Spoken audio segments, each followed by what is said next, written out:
and it measures how flat a surface is. It's got an argon gas in it, and measure flat of the house. And to determine that, first of all, I have to turn it on.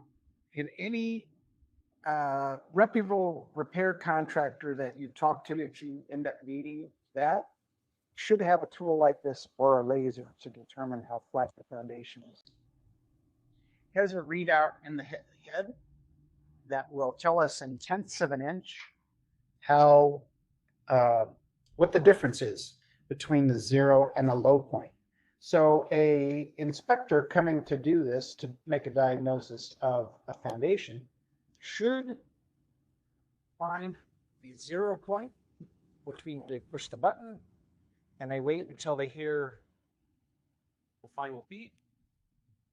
And that is the 0 point. Now, these instruments are very sensitive and they are bothered by people's touch. They're bothered by a pet sitting on them. So a person who's an inspector's obviously going to know this. The beauty of this tool versus laser or guessing or anything else is that this will tell us to an accuracy within 1/10 of an inch. You can measure floors.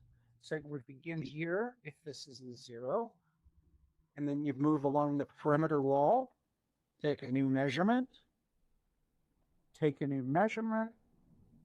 and so forth. And that will tell you how flat the house is. However, many houses have a lot of stuff along the perimeter walls. So that can be a challenge because you can't get an accurate measurement. So guess what this tool can also do? It can measure off the ceiling. So measure off from your wall, you can measure off the ceiling, hit a number here, move down the wall, up the ceiling here, get a number on that, make sure you're not stepping on the hose. And then, of course, that should be designated on a diagram or drawing, and your foundation inspector or repair contractor should be able to make a diagnosis from that.